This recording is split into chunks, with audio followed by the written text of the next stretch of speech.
सुप्रभात बच्चों। आज हम अलंकार पढ़ेंगे।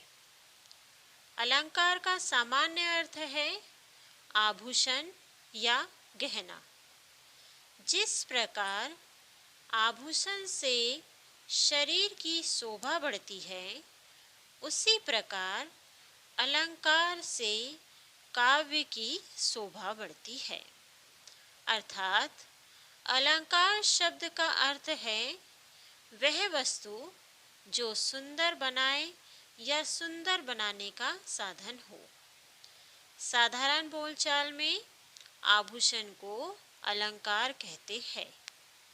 जिस प्रकार आभूषण धारण करने से नारी का सौंदर्य बढ़ जाता है, उसी प्रकार अलंकार काव्य की शोभा बढ़ाते हैं। सामान्य भाषा में हम कह सकते हैं काव्य की शोभा बढ़ाने वाले वर्णों को अलंकार कहते हैं।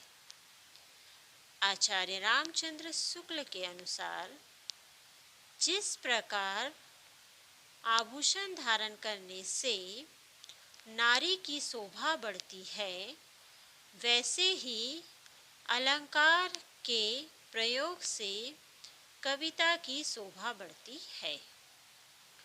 अलंकार के 3 भेद हैं। नंबर 1 शब्दालंकार, नंबर 2 उभयालंकार, नंबर 3 अर्थालंकार। शब्दालंकार की परिभाषा देखेंगे हम। काव्य में जहाँ शब्द विशेष के प्रयोग से चमत्कार उत्पन्न होता है, वहाँ शब्दालंकार होता है। शब्दालंकार के 3 प्रकार हैं। अनुप्रास अलंकार, यमक अलंकार और श्लेष अलंकार। सबसे पहले हम अनुप्रास अलंकार की परिभाषा देखेंगे। जिस काव्य रचना में एक ही वर्ण की 2 या 2 से अधिक बार आवृत्ति होती है, वहाँ अनुप्रास अलंकार होता है। इसका उदाहरण देखेंगे। चारों चंद्र की चंचल किरणें खेल रही है जलथल में। यहाँ च वर्ण की आवृत्ति 2 से अधिक बार हुई है। अर्थात यहाँ कौन सा अलंकार है? जी, यहाँ अनुप्रास अलंकार है। इसके पश्चात है यमक अलंकार। इसकी परिभाषा देखेंगे। काव्य में जहाँ एक ही शब्द बार बार आए, किंतु उसका अर्थ अलग अलग हो, वहाँ यमक अलंकार होता है।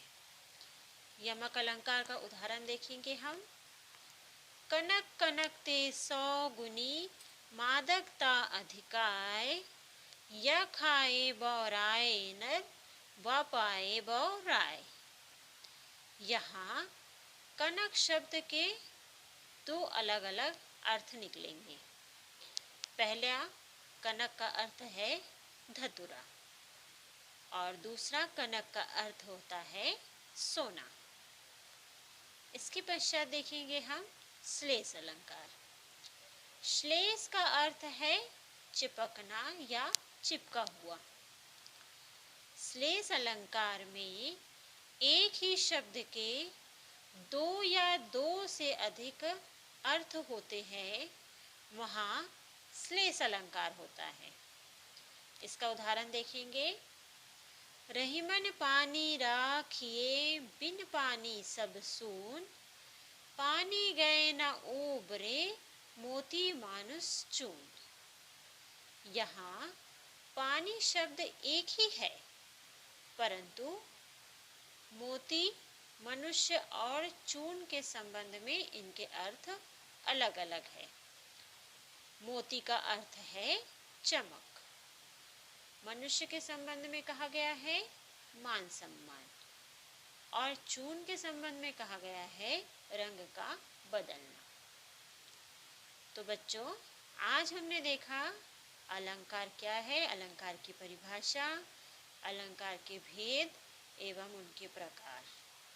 आशा करती हूँ आज की विषय वस्तु आपको रोचक लगी होगी। धन्यवाद।